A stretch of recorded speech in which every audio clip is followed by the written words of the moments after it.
हैं गरुड़ों। जब गरुड़ ने पूछा कि दुनिया में कौन सा जीवन सबसे ज्यादा दुर्लभ है, तो श्री भूसुंड जी महाराज कहते हैं,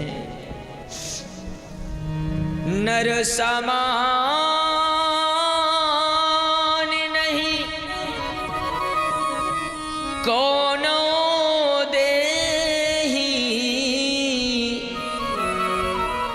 जीव चराचर या जात ते।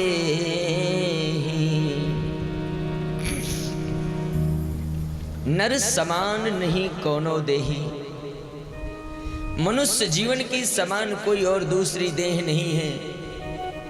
चराचर जीव जिस देह को प्राप्त करने के लिए तड़पते हैं, परमात्मा से प्रार्थना करते हैं, हमें मनुष्य जीवन दे दो सरकार, ये प्रार्थना जीव करता है। और ये मानव जीवन है क्या? ईश्वर अंश जीव अविनाशी, चेतन अमल सहज सुख राशि। ये मनुष्य जीवन ईश्वर का अंश है। ईश्वर अंश जीव अविनाशी, चेतन अमल सहज सुख राशि। मनुष्य जीवन ईश्वर का अंश है। गोस्वामी जी से साधुओं ने प्रश्न किया कि जब ये जीव परमात्मा का अंश है तो इसके जीवन में सुख और दुखों का आना क्यों होता है? कभी कभी ये दुख में क्यों आ जाता है? गोसाई कहते हैं सहज सुख राशि है। जीव को कभी दुख देकर परमात्मा ने नहीं भेजा, लेकिन इस कलिकाल में हम और आप आकर के सो माया बस फिरो गोसाई, बंधे कीट मरकट की नाई। तुलसी कहते हैं सो माया बस फिरो गोसाई।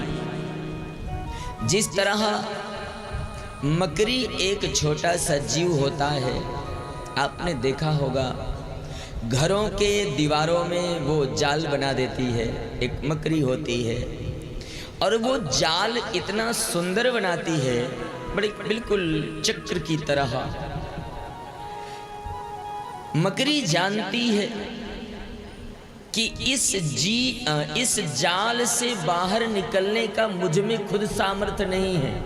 आप देखना, मकड़ी हमेशा अपने मुखार बिंद से उस जाल को बनाती है और अंतोगत्वा उसी जाल में फंस करके वो अपने प्राण त्याग देती है। इसी तरह गोसाई कहते हैं कि मनुष्य जीवन अपने लिए अपने कर्तव्यों के द्वारा, अपने कर्मों के द्वारा जाल बुन लेता है और अंतोगत्वा वो उसी माया जाल में पड़ा पड़ा अगर हरि को भूल गया, परमात्मा को भूल गया, तो अपने प्राणों का त्याग कर देता है साहब। और इसीलिए मैं कहता हूँ कि ये कथा आत्मसाध का विषय है।